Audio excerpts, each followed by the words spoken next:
Namaskar. In this episode of Dil Se, we'll talk about the tectonic shift that has taken place in global politics, actually since January 2025.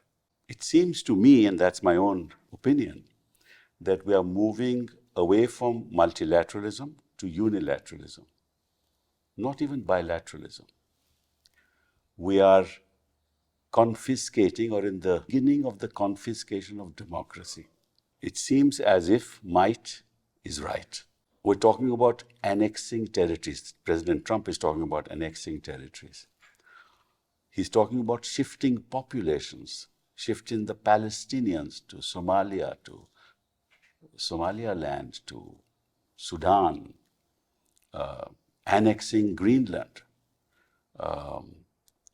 raising tariffs, giving up the old relationship that he had with the NATO countries, moving towards proximity with Russia. And it seems to me, and we'll talk about this today, that there is behind this an economic enterprise that is behind all this. Economic enterprise of the United States of America and Trump's idea of that enterprise. He talks about converting the Gaza Strip into some Riviera. He's talking about protecting the security interests of the United States by annexing Greenland. He's talking about, in his negotiations, not negotiations, but in his diktats to Zelensky, he is more interested in that economic agreement for the rare earth minerals, without guaranteeing any kind of security. So the nature of the world order that has existed since 1945 till date seems to have taken, as I said, a tectonic shift. And what are the implications of that globally? What are the implications of that as far as India is concerned and other parts of the world? We have three, I think, of the best brains in this country with me today. Who are familiar with these issues, who have actually traversed through these years where there was some semblance of a global order, and who now realize as to what the kind of quality of shift that has taken place and what it means to the rest of the world and to India, of course.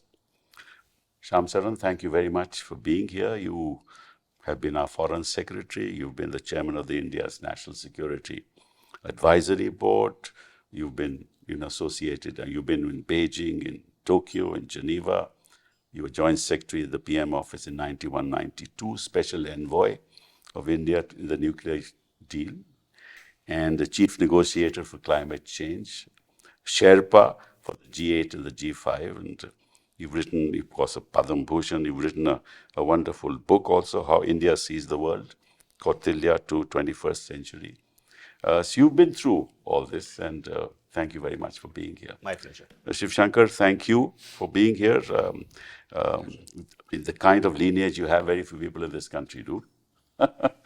Your father was ambassador, retired as ambassador to Yugoslavia. Your grandfather was foreign secretary.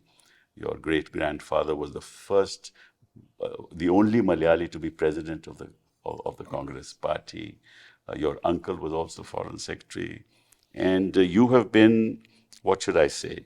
You have been in the midst of a lot of events that have happened within the neighborhood and in the hotspots of the world. China, Pakistan, you've been High Commissioner to Pakistan, Ambassador to China, Israel, Sri Lanka. And of course, while I was in government, you really took forward the Indo-US nuclear deal and went to the suppliers group to give us the kind of support that we needed. And in 2010, you were regarded as one of the 100 most powerful people in the world. I mean, that's what Time magazine said. And you've written this wonderful book on Inside the Making of Indian Foreign Policy in 2016 and India and Asian Geopolitics, Past and Present, published in 2021, the second one and the earlier one in 2016. Thank you very much for being here. Raja, you have distinguished academician, journalist, foreign policy analyst, and your move from nuclear physics to international relations has been quite phenomenal. He's done an MA in nuclear physics. And you are a visiting research professor at the Institute of South Asian Studies in the National University of Singapore. And you've had, in your illustrious career, you've been the founding director of Carnegie India in New Delhi, professor of South Asian Studies at the JNU, and a member of the National Security Advisory Board. And of course, you've written several books, Shaping of India's New Foreign Policy, Impossible Allies, Nuclear India, United States and Global Order, and several others. So we have three extraordinary people, one academic and a journalist and a research fellow, and the two who have taken this country forward during difficult times. So thank you very much. Now, what do you think? Has there been a tectonic shift? Well, there is no doubt that it is a tectonic shift. I don't think we have seen anything like this before. All the familiar anchors that we have been sort of familiar with, all those anchors are being knocked down virtually on a daily basis. So this is going to be a very uncertain, very unpredictable global environment. And I think it is almost as if every country will have to be for itself, decide what it wants to do and how to navigate this very strange kind of a geopolitical terrain that we are facing. But I would say this, that we have to recognize that this is not a maverick, Trump, as if he's a, a very odd, strange kind of a figure, and things will settle down maybe after 4 years when he's no longer there. It is a tectonic shift precisely for the reason that what he represents is something deeper. A deeper change that is taking place, by the way, not only in the United States of America. It is not specific only to the United States of America. I think it is only an more acute expression of what we have been seeing happening across the world. In common parlance, you may say it is a kind of a lurch to the right, or what you mentioned, as the unilateralism that we see on display, or the use of power in a very, very, shall I say, power has always been used, but perhaps, the gloves are off in a sense. So this is a very new kind of a world in which we are living. But I think it is important for us to understand the deeper, maybe ideological, maybe social, maybe economic underpinnings of this change which is taking place. I think that is important. Yeah, but I think I agree with you. But I think there has to be in the history of any moment a tipping point. And I think, and this is my personal opinion, and I'll ask you, Shivshankar, that tipping point was the election of President Trump and what he's been saying. What do you say? Was the re-election. Yes. Because I think Trump 2.0 is very different from Trump 2.0. True. I think he's the tipping point for all this. This time he has a majority. He's come in organized. He's come with a broad coalition, ranging from billionaires and techno-anarchists and all the way down to the deprived, those who feel left out. So his populist appeal still remains, but and he's a result of many things that have happened. After all, if you look at it, look backwards, the Biden administration didn't change his China policy in fundamentals. Yes. They didn't go back to WTO or they stayed protectionist. And in many ways, I think what he represents, as Shyam rightly said, is he personifies that historic shift. But he does it in a way which catches eyeballs. So therefore, I think everyone ascribes it just to him, but he's not a lone wolf. Again, as Shyam said, he's not some lone wolf who's got his way and, when he goes, it's going to change.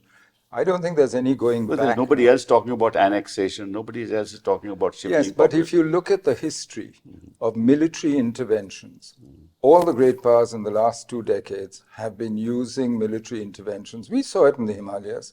We've seen it in the South China Sea. You see it everywhere. You saw, what was happening in Syria? What was Turkey doing? You've seen what has Israel done to remake the Middle East. Everybody's trying their luck. What is Rwanda trying in Congo?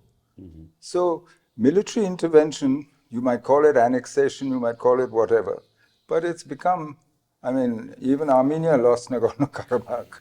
So I think what he represents is really, it's become very visible because now it's the US, and the US catches everybody's eyeballs.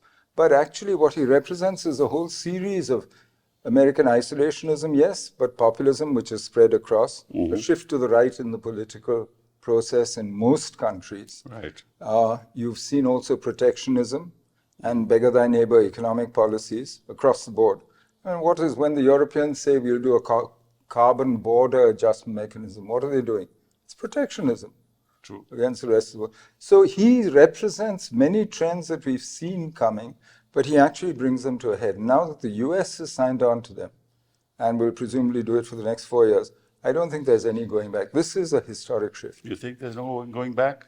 No, I don't think so. I think, as Shankar was saying, the intimations of big change started in 2016 when he became president. In fact, much of the anti-China policy, the Indo-Pacific, the Quad, everything you can trace back to the first administration. And then Biden came, largely persisted with that policy on the economics as well and trade. They largely kept up this, that you needed to de-risk from China. And the need to rebuild alliances. So that the big difference is Biden tried to manage the changes or the challenges to US through building alliances. This man is saying, I don't care for alliances. Right. Even the closest allies, Brits, Canadians. I don't know if you saw J.D. Vance called Britain the first Muslim country with nuclear weapons. So I think the utter contempt for the liberal politics, I think that's what the fight is, not between countries. The American right today sees what's happening in Europe, what's happening in the closest allies as something unacceptable, and that they're going to use whatever they have to change that. So I would say three broad changes. I think one, in terms of the great power relations, the attempt to make up with with Russia. We've seen that before. After all, 1971, where the US moved closer to China after refusing to recognize them. Then we also saw the Sino-Soviet rift in the same period. So I think those changes in that sense, what he's doing is not quite dramatic. What he's doing in the multilateral institutions, as you rightly said, there was always a strain in the Republican Party that said, look, we don't care for multilateralism. Yeah. And we shouldn't let our sovereignty, sometimes sounds like Indians, can't let multilateralism undermine our sovereignty. But I think now the attack on the global institutions, liberal institutions, is full-fledged and a determination to change that. For us, I think the biggest change is really in the nature of capitalism and the nature of the global economic order. So what he's doing internally, I think what he's talking about, three things internally, that you've got to dismantle the administrative state, that you need to reduce the bureaucracy, you need to downsize government, and you need to give a free hand to technology companies. So deregulation, downsizing of bureaucracy, and unleash the energies of the people. Linked to this, I think it's quite fascinating that you have the Secretary of Commerce says, look, we might almost abolish income tax. Now, if you say that to any economist, you would think that's crazy. For 100 years, income tax has been the dominant way. But I think these guys are serious about it. In fact, tariffs. Dr. Swamy has been saying this for India as well for a long time. Use tariffs to bridge the gap and bring down personal income taxes. So that again, how far they'll go, we will see. But I think the core change is the idea of open markets, which has been the established wisdom, first in 1945, but in a far more sweeping way in 1991. Open markets, open movement for capital, that was their sense of globalization. And he's saying, look, that didn't work for the Americans. We're going to change that structure, both on trade and finance. Now they're talking about taxing capital as well, not just goods, tariffs on, because I think the core idea there, that the high value of the dollar has undermined American competitiveness. Yes. Therefore, how do you bring back, some would say it's a vision of the 1950s and 60s, more manufacturing jobs in the US, whether it's possible or not. I think that is the aim, and that's why they're quite willing to live with the shock and the stock market falling. But manufacturing and technology don't go hand in hand, if you ask me. It's technology that's going to actually control the rest of the world. And the big, the Googles and the Amazons are going to control the world. And but move away from that, and I'll come to you on this. That to me it seems, if you really look at Ukraine, look at the resources of Ukraine. It has the largest lithium reserves in Europe, which is crucial for battery production in electronic vehicles and renewable energy storage. It has significant titanium production, key material in aerospace and defense industries. Its uranium reserves are strategically important for European energy security. Vast deposits of iron ore and coal make it the world's top producers of steel. It is the granary of Europe, contributes nearly 10% of global wheat exports. It accounts for 40% of sunflower oil exports and a major corn supplier. I mean, this is the kind of wealth that there is in Ukraine, which is why he's talking about this agreement with Zelensky, and he's not talking about security. So is it not a fact, and this is also true of what Putin is saying, in terms of his collaboration with the United States. You come here, there are vast reserves of rare earths, right, in this great nation. Even in Ukraine, in occupied parts, there are vast reserves. Come and collaborate with us. So don't you think that this is pure economics at play, aggrandizement at play, and only thinking about what you can gain in that process because might is right? I just want your comments on I don't think I would go that far. Okay. That it's only the economic, So it has political implications, but I'm just saying. I think it is a means to an end, because even if you look at what he's trying to do in Ukraine, many of those reserves are frankly not proven yet. They are, estimated to have these very large reserves that you're talking about.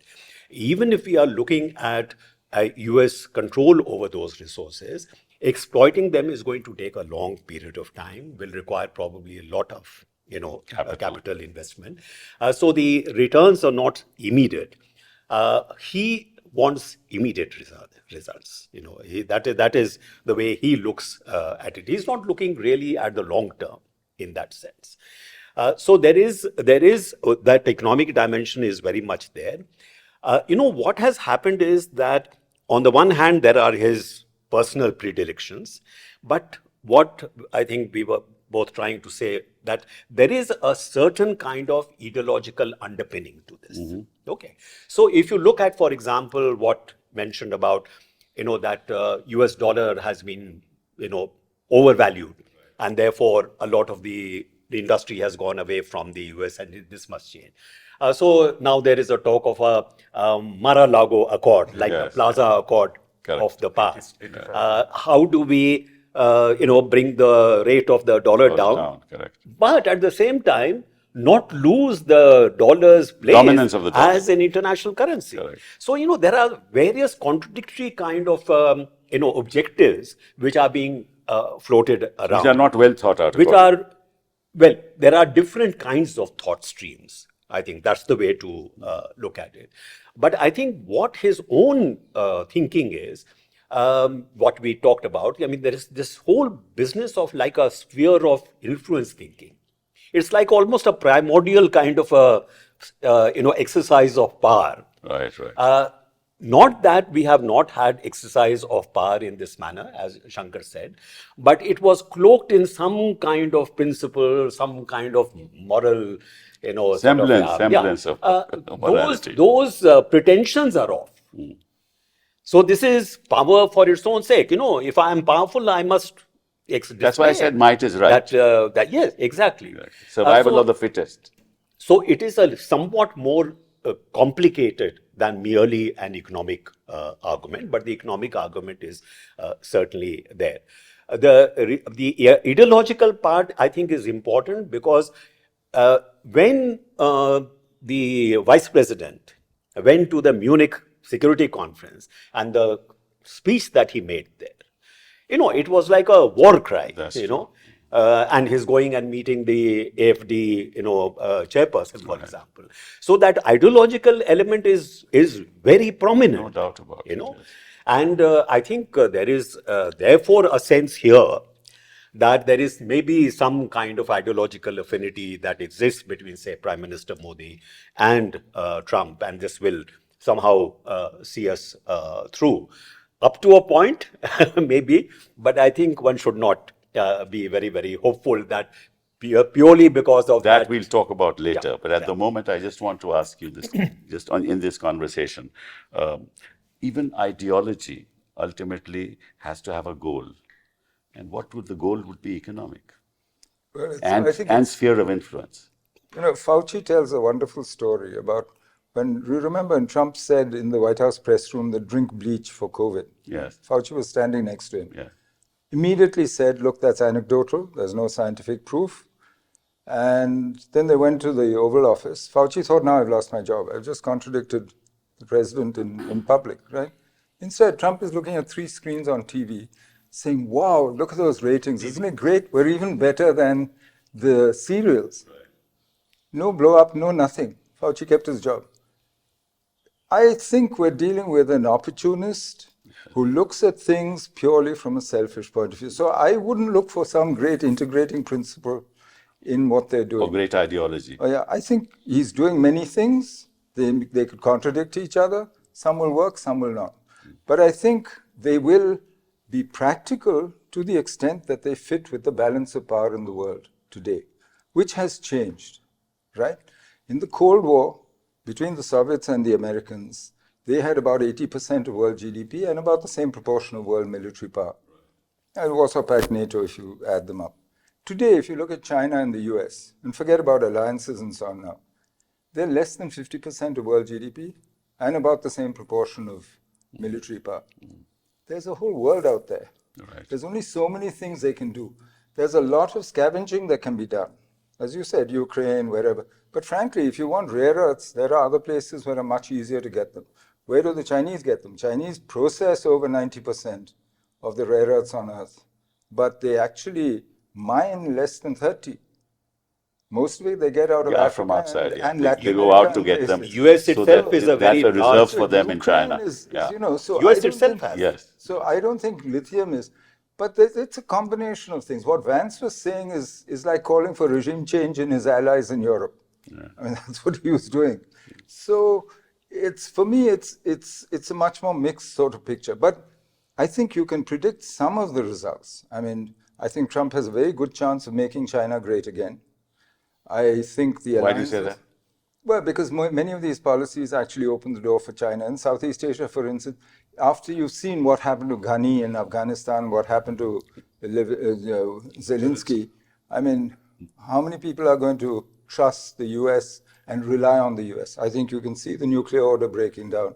Can you rely on US Well, I extended think deterrence? Putin has just said that, we are ready to reduce 50% of your nuclear if the United States agrees.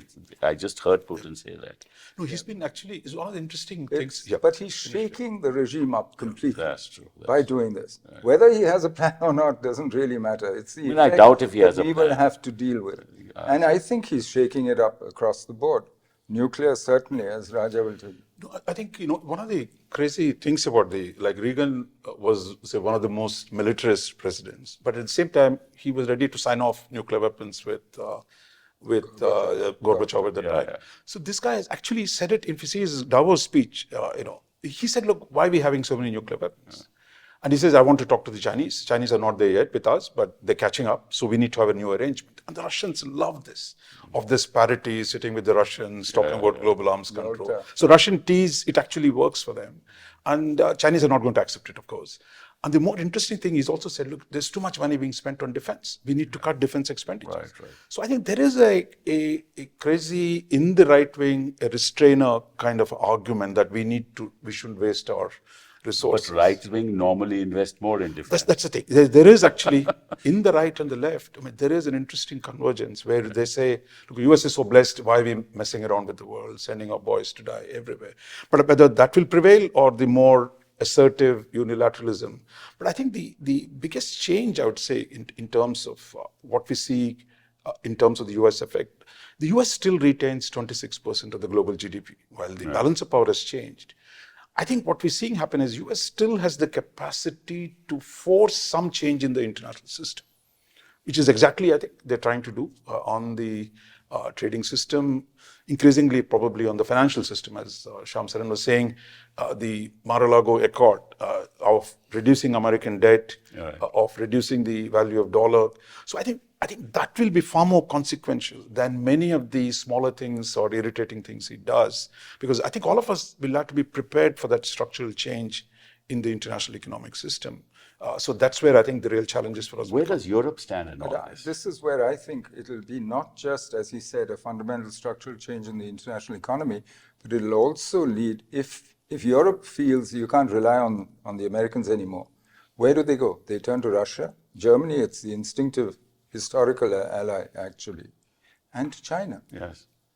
So what I would expect is, as a result of this, you will see attempts by Europe to increase, when they say increase Europe's strategic autonomy, increase Europe's ability to defend itself and so on, it also means trying to bring down the level of hostility with Russia and trying to build They're an also economic talking alternative. about arming Europe. Yeah, They're yeah, talking the about whole That's plan fine. for talking rearming about Europe. defense initiatives But and they will try very hard, I think. rearm Europe. These are Yeah. what they're talking about. But that They don't have the money, if you ask me. There are limits to that. You saw Zeitenwelde, the former Scholz, the former German chancellor. He had spoken of a fundamental shift of raising. Nothing much has happened in the last 2 years. 100 billion, 100 billion. $1 billion he was going Euros. to. So I think for me, the logical conclusion, so we're going to see shifts in great power relations as a consequence of this, of the uncertainty that he's introduced into the system. And some of those, I think, those consequences, I think, work for the others. But Shyam, the Europeans were having a great time because they didn't have to spend defending Europe. So they could actually, through the liberal ideology, provide the kind of services, social services, that no other part of the world could provide, right? Now, if Trump is backing off, Europe will be in great economic distress. They already are. So, I mean, Germany is growing at 0.3%. Germany says, oh, if we wish we could go back to a time where we could get gas from Russia. Yeah, exactly. We could get a market in China, and we could get security from the United States. That was the best that could happen, and they would really manage to profit from that. That world is gone. Yeah. So I think Europe, whether you like it or not, even if there is some positive change, maybe you just had the NATO Secretary General go to Washington. It seems as if he had a good meeting. And what did Trump say to the Secretary General? He said, look, we have to take over Greenland because we have got some people there. We could put more American soldiers. And we need security from Russia and China. He said, oh, there were people who didn't want him to become Secretary General. I made him. Now, on the one hand, you're getting close to Russia. On the one hand, you're want to be close to China, having to deal with Xi. And on the other hand, you're saying we need to protect ourselves by providing this security shield from Greenland. You're hearing contradictory messages. Elridge Colby, the Pentagon now Deputy Secretary for Policy, his written testimony to Congress says the defense of Taiwan is not worth the cost. I mean, that's a huge. Biden has 4 times said that the US will defend Taiwan. That's a huge thing from the Chinese point of view. So you're hearing all kinds, and yet he has 20% tariffs at the same time. So frankly, for me, this is a negotiating stage. Okay. And much of what you hear from both sides, including tough talk from the Chinese saying trade war, tariff war, any war, we're ready. All that, I think, reflects also attempts to control the negotiation. And so I'd be very careful about jumping to conclusions right now about where he'll take this. I think it also underlines the great geographic advantage of the United States. Having ocean away from the Eurasian landmass, where all the great fights are taking place. So they always had the option of retreating or playing like the British, facilitated regional balance rather than you stay there and take care of the security. So what Trump is saying, look, we don't have to be there. I focus on the hemisphere, that is Western Hemisphere, from Greenland to Panama Canal and further south. I'll regain my dominance, historic Monroe Doctrine type of thing. And then within Eurasia, you let these guys play around and you become the offshore balancer rather than the one control freak who sits in the middle of Europe and in Taiwan Straits and say, look, I'm going to manage everything in the world. He's saying, let go and see how this game plays out. And I think at one level it is. So if Trump says that, look, I'll take Panama, I'll deal with Canada, right, and Greenland and all that, and tell China, you take Taiwan, I don't care, right, and you do whatever you do in the South China Sea, I don't care. And he tells Russia, you take hold of Moldova, you take hold of the Baltic states, I really don't care. So you have these three spheres of influence, right? And each of them being dominant. And what happens to us? That's why I said power is still distributed. There are other people with power to make trouble for such an arrangement. Do they have such power? I think so. In each region, you find people who will make trouble. And if you look at Northeast Asia, there's Japan, there's Korea, there's North Korea, which also, these are not people who are going to roll over and go join a Sinosphere easily and feel happy. So wherever you look, there are, now you can hand over maybe to a local regional power, which is what the US has done in effect to Israel in West Asia, or at least in the Levant for the last 3 years. But to think that Russia or China or the US can manage West Asia, I don't think so. I don't think they have.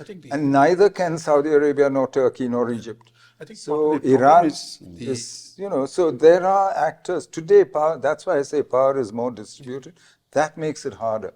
Part of the problem is, you say give spheres of influence, but the problem is the guys who you want to be, Russia wants Eastern Europe in the sphere of influence. The Eastern Europeans hate the Russians. That's true.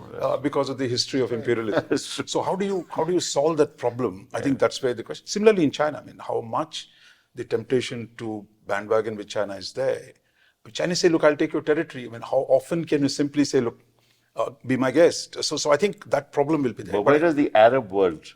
Arab is so fragmented. In a way, today, the competition between the three non-Arab powers, Iran, Israel, and Turkey, are the ones who are shaping the region. What about Saudi Arabia? If they come up now, right now, they're not able to. I think that's partly if you have a deal with the Americans where they can play a larger role, then I think something will work out. The fact that they were chosen for the mediation suggests that US and Saudis are going to do some interest. But I have one question. But they have opposed this whole idea of the Palestinians. But you have to say that to the public. I mean, no, but they can't accept. They can't accept it. I don't think they'll accept. They can't afford to. What do you say? No, but what they're negotiating for is something different. They're asking for a 1-2-3 agreement like ours. They want reprocessing and enrichment. Right. They want security guarantees. Then they'll recognize Israel for the Abraham Accords. That gives them the power then to deal with Iran and their neighborhood. I think that's... So I wanted to ask a question, since the two gentlemen who dealt with South Asia in such a long way, would we like a sphere of influence in South Asia? I mean, is that something you think we can actually get it done? I think, firstly, if you look at our primary interests, they're much bigger than South Asia. At least I have a bigger idea of India's interests. So, I know this sounds terrible, but it's not about having a control over South Asia. If you think that we can transform India, improve Indian people's lives by controlling South Asia, I'd say you're wrong. Because you're just getting involved in an impossible task. We don't have the economic heft. We have better things to do, I think, in the world. Yeah. Shyam? Well, a slightly different viewpoint on as far as the neighborhood is concerned. It's not a question of controlling the neighborhood, but I think it is certainly in your interest to reduce your vulnerability in the neighborhood. Because if you leave open spaces, somebody will walk in. So it is important that you should secure your neighborhood, even if it's not controlled. And I have always felt that, India has the economic potential because it is the very asymmetry that causes problems in our political relations with our neighbors. That asymmetry itself actually is an asset. Because if you really open out your market, really open out India to your neighbors, it will be a very small fraction of your market. Right. And you become the engine of growth for the entire region. You I become go the beyond security provider for the entire region. You have that possibility. I'd And strongly support that. yeah, Support that. if you are I'd able do to more do than that, Okay. if you are able to do that, then the ability to play that larger role that Shankar is talking about, that becomes much more optimal. Otherwise you constantly get dragged back. What to more this would you do? conflict. I think the most important thing is that you are a factor in their domestic politics, whether you like it or not. Right. You have to be seen as neutral and in some ways above it. But we've not been in the recent past. Well, the recent past, I mean, you will get dragged in, as he says. I mean, the temptation is always there. But I think it's important that you do that and that you have some kind of cooperative vision for the larger subcontinent, for your extended neighborhood. So SARC is a failure. It's not a failure unless you let it be a failure or you make it a failure. If you let India-Pakistan relations drive SARC, then you're guaranteeing trouble. But that doesn't make sense. To me, you have to do all these. Be a net security provider, be a source of stability in their politics, be a source of prosperity. How did Sri Lanka survive 26 years of civil war with only 1 year of negative growth? Because they were joined to our economy. How do they survive the last 2 years when they defaulted? So you have the ability to work the neighborhood, but you have to give them some kind of broader vision and not a sphere of influence. How do we deal with that's what I would Pakistan do. and China, if I ask you that question? Before I get to Pakistan, if you look at the experience that we have had in recent past, one with the Maldives, second with Sri Lanka, third with Nepal. In all these cases, and Bangladesh. Yes, of course. In all these cases, at least whether by design or whether it just so happened, we have actually developed very, very dense cross-border linkages. Like for example, the Bangladesh textile industry is unable to survive if it does not get power from India. That's true. Maldives came up with India Out campaign, and yet had to, in a sense, retreat because realized that as far as access to essential commodities, the five-star hotels get all their stuff from Dubai and from Singapore. Right. But what about the ordinary Maldivians? That's right. They are all entirely dependent upon the cheap food, etc., essential items they get from India. So not always, but I think you can see from your recent experience that those kind of dense interdependencies acts also as some kind of a political stabilizing factor. That is, if the swing of the pendulum would have been this much, maybe it becomes somewhat more limited. And that's, I think, a great, asset for India. So I think we should perhaps take that into account in terms of what we do, taking this. But the Mandarins of South Bloc should be knowing this, no? I'm sure they do.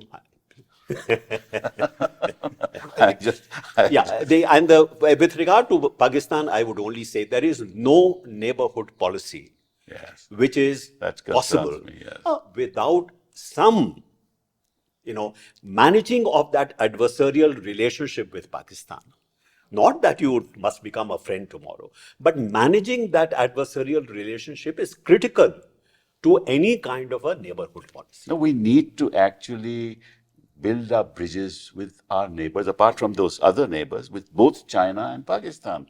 And the present policy is saying that we will get back, what belongs to us and which is now occupied by Pakistan, the Pakistan occupied Kashmir, knowing full well that part of Aksai Chin is with the Chinese.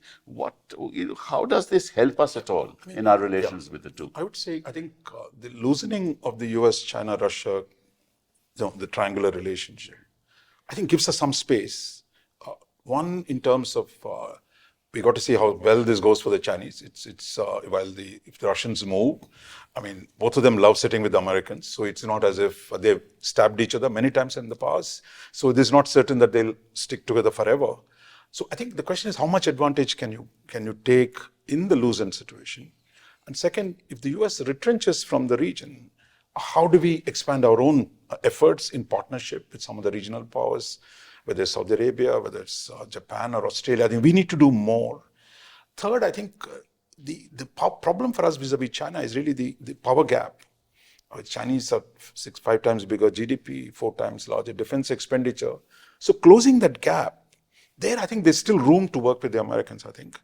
On the technology side, if you see Mr. Modi's visit to Washington, what was laid out there is... You think Trump is going to give us this technology? No, I think he's saying that if you want to work on technology, I'm willing to do it. So question is, are we willing to If do you that? open your markets, open agriculture, I'll give you technology. Can we afford No, that? those are not linked. I mean, on trade, I think this also, we are one of the most protected economies. That if we do say, look, I'm not going to change at all internally, but I want a favorable international environment. So I think the key is, can we reform our trade policy right now we're saying we're negotiating with the Americans, with the Europeans and the Brits, and now with the New Zealanders. I think that's going to be announced. So if there is actually a strategy to reform your trade policy, I think there will be opportunities. Actually, I think there's a huge opportunity to correct your foreign economic policy. You've heard Commerce Minister now saying we shouldn't be so protectionist. Right. Whatever the That's reason, because whether Trump it's said you because can't of, be. whether it's because of, the Japanese are masters at this. They Gaijin. used to call it gaiatsu. In other words, they use foreign pressure to do the things that they want to do. Yeah. We use crisis to do the things that we know we should do, but we find difficult politically. 1991 is the best example, right? So now is the chance. You walked out of RCP. You are not part of global supply chains. Which you shouldn't ever have done at that You shouldn't have. I mean, you're not part of global supply chains. You've raised tariffs steadily for 8 years. These are things that if you really want to use the world market and grow and transform India, you can't do these. So this is your chance. Use it. And as he said, as relations improve between China, the US, and Russia, you will have space to do things like that. Atmanirbhar Bharat has really not worked then. Well, it depends on how you define it. Atmanirbhar Bharat, if it is Protectionism, that's what well, it need not be protectionism.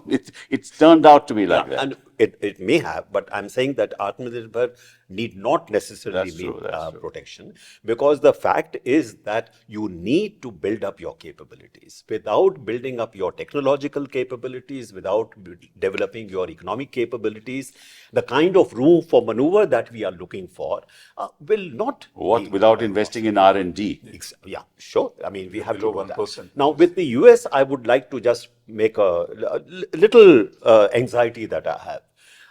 You see, when Trump 1.0 happened, most of the cooperation that we had developed with the United States, say Homeland Security, or with the Pentagon, or with some of the other entities in the United States, there had been a continuity in terms of the personnel who were heading those institutions. Right. So even when there was a change of the presidency, that was not interrupted. It continued quite smoothly, actually. It was some surprise that it actually continued and expanded. What is happening today is that, the whole structure of the state, federal state, is being uprooted. Therefore, who are the people who would be dealing with in terms of, implementing, for example, rather ambitious joint statement? Right. This is something that we will have to, keep in mind, that kind of disruption may also impact adversely on the possibility of actually expanding what has been a very, I think, very profitable, cooperation for us. Your comments on our way forward with Pakistan and China?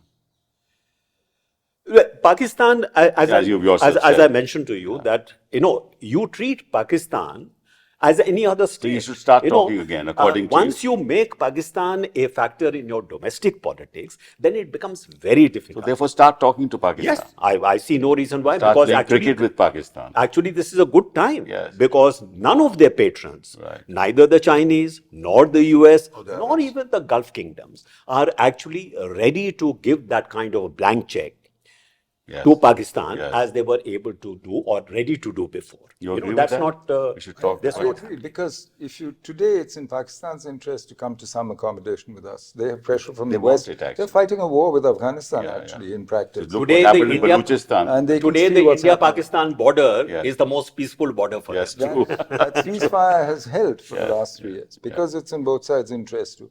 So it makes sense actually to build on that to a certain extent.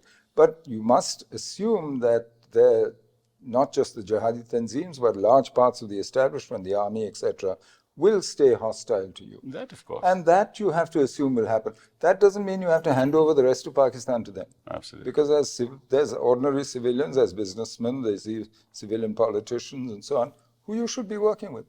And You agree that we should be talking? No, I think we need to. I think what we saw that by cutting off completely, you cede the entire population to the most hostile forces for you. So I think we thought, you could actually, because given the fact that Pakistan is in a deep crisis, today, for example, our GDP is 10 times bigger than Pakistan's. Pakistan has grown at 0% rate in the last 4 years. They're stuck at $350 billion GDP. But I think we have to take the initiative. We did take some initiatives, but I think today, I think there's a hesitation because of probably the domestic reasons. The day you do it, I think you can create some structural change or try to create structural change within Pakistan. Okay, let's move on to another very interesting topic, and I think that's also very problematic.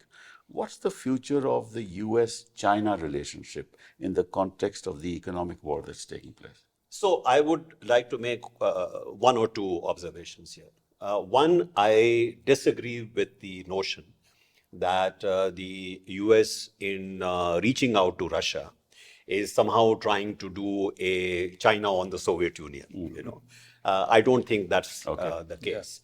So even if relations between US and Russia improve, that does not necessarily mean that China-Russia relations will diminish in importance. Don't forget that for China, this huge mass into their north is today like a shield that they have, a geopolitical shield, Right. which enables them to expand further south. That they will not give up very easily. So I do not see, there may be some tactical shifts here and there, but I do not see a fundamental change in that strategic partnership. So even notion here may be that somehow, Russia will become a bigger, better friend for us because they will be able to shift away from China. I think you should not work on that assumption. Okay. That is number one. Number two, I think we have to be alert to the fact that for whatever reason, if Trump does make even a kind of a very tactical bargain with China, and this, for example, if what he says about Taiwan, if the US has indicated it's not really interested in Taiwan. I'm talking about the economic. But this is important because if Taiwan is, in a sense, ceded to China, Quad has no meaning. Yes. This, I think, we should understand. Right, yes. So if there is a change in this region, what it will mean in terms of the pressures that we are going to face from China, we have to be alive to that. Because for the United States of America, so far, even in Trump 1.0, because after all, they are the ones who revived the Quad, it was that the Quad was an integral component of the US objective of maintaining its dominance of the Asian Pacific theater. Not an offshore balancer. Yes. If today, for whatever reason, you become an offshore balancer, then Quad may remain, but it will become only of tactical significance. I personally think Quad is no longer. So I think we have to therefore, now in that context, the economic one, I would say it is the time today that you have been pushed to the margins of the Asian economy. Because as you said, we did not join the RCEP. We are no longer a player. IPEF is no longer there under Trump. Therefore, the sooner you actually get back into the game, the economic game, right, getting back into the RCEP, be bold and even try to get into the CPTPP, the successor to the TTP.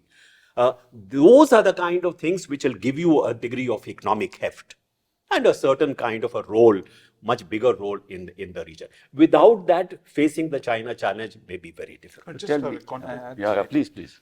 I think part of the problem with RCEP has been, today the Southeast Asians are great champions, but today with China going from 35% to 40% of global manufacturing, they're just dumping goods in Southeast Asia. Today Indonesia, Thailand are scrambling to protect their small industries because China's relentless expansion. So I think part of the problem with the Asia first economic diplomacy has been the economies are complementary. I would say actually if we can succeed in negotiating free trade agreements with US, Europe and UK, then I think you create a much better balance in terms of your economic capabilities. I would say the priority should be there. But in the end, I think I would say on US-China economic relationship, while Trump wants a deal, the amount of measures that he has taken, every week there is a new, under Biden and under this guy, mounting kind of measures against China. So that's going to be difficult to disentangle in the coming years. Is there going to be a war of attrition which will continue, or going to have a the way I see it, they are both going to spend the next 4 or 5 years domestically preoccupied. Because you look at the state, Trump is basically doing a domestic cultural revolution, right? He's trying to remake America. And he has coalition to do this. It's serious. Xi Jinping has his own issues at home. He's also trying to remake China. Economy is also not doing that well. He has economic problems, but more important, he has a society and polity that have been changed by rapid growth. And that he has to learn how to keep single-party rule going in that. So they will both be preoccupied at home. Their relationship, therefore, is determined equally by their trajectory at home as by the 40s, trade, tariffs, Taiwan, and technology. And on technology, on trade, now even on tariffs, there are vested interests on both sides who are entrenched in their economies and in their political decision-making. So, as Raja says, there's only so much space they have. Taiwan is the one issue on which I think he's already, and considering what he did when Hong Kong lost its autonomy, I think the Chinese will probably try their luck and see what they can get out of it. They have another problem, of course, they have the problem of the Taiwanese needing to accept them. So they still have some united front work to do to actually create the grounds for it. But they'll take what they can get. Real problem is that the US has become unpredictable. If it can change once, it can change again. And so do you do long-term deals? Do you trust in the future? Or do you just take what you can? We have little choice. We have to do a free trade with them. We have to do a free trade with the others. So that's what you do. Yes. So you do what you can get, you get. Take what you can. It's also an opportunity because if they impose, say, 40% tariffs on Chinese goods, it's a great opportunity for us. Right. So there's an opportunity there as well. But how long will that last? We don't know. That's the problem. That nobody can tell you what's going to be there 3 years from now, 5 years from now. I think the key is really, if you don't reform internally, for all the talk about ease of doing business, it's still such a hard place. I think that's where I think the challenge for us is, unless you change internally, your ability to take advantage of a China plus one or of the crisis between US and China, that's where I think the challenge is. I couldn't agree with you more. I think what we need to do is to liberalize our economy at home, and then they will do the rest, if you ask me. Correct. Right? Because we have the potential, we have the talent, we have the wherewithal. But you need to invest in your people. Of course you have to, but you don't. You don't invest enough in education, you don't invest in health, you don't invest in any of these things. And the MSMEs is really badly hit by all this. Now there's a $5 billion loss to the MSME sector because of the steel. $5 billion, that's a lot. That's huge. That's huge. So multilateralism is out. Bilateralism is meaningless. Unilateralism is the order of the day. We don't know what's going to happen tomorrow. The old order has dismantled. What the new order is going to be, we don't know. Will there be a new order? Will there be? What it's going to be, we don't know. I think on some areas, I think the WTO is dead. I know our Commerce Ministry loves the WTO. We still talk about the principles of WTO. That mantra is over. So I think on economics, quite clearly the old order is dead. And I think you have to do bilateral deals. Yes. In fact, you've been negotiating, but you've been in a very slow in negotiating. So I think if you push on the bilateral front with key economic partners, then I think there's some salvation. On the great power side, and there I think we discussed already that there will be space. It's not that China and Russia will fall apart, but even the loosening that relationship will give Russia a lot of advantages that they're inviting, they're teasing the American business. Russia looking for capital from Yeah, the exactly, United exactly. States. That's what they're So I think there will be space for us. And I would say finally on the multilateral institutions, political side, look, they don't do much. I mean, to moan over these institutions, I don't think will get us anywhere. I mean, What should we mourn over though? no, I think the question is, Stop moaning and let's move forward. Enough. Let's forget the taking past. over of all democratic institutions and making it an environment in which you must accept what I say. Otherwise, because I know what strength I have, I'll do to you what you have no cards in your hand. I have all the cards. but I think there is But pushback. remember, at the end, he said, it makes great television. There has been pushback. That you from can Canadians, do. yeah. Yeah, that's true. So I think he's willing to negotiate. I think. I mean, I think it's So we end with this discussion that we really don't know what's going to happen tomorrow. Things may change, but the old order is certainly dismantled. Well, keep your And head it's down. not so Keep bad. your head down. Damage And as much as you can. And I think this will also open us spaces right, of course. for you to, expand. No, we're a your- great country, and the kind of market So we have. I don't think we should really No. see ourselves as being under siege. But allow the Indian economy to open up. That's Sure, fundamental. sure. And also look for opportunities where if it is shifting, if it is fluid, then there will be So spaces. look for that you can- opportunities and, like Trump, be opportunistic. Yeah. Right? Right. Thank you very much. Thank you very much. Thank you. Thank you.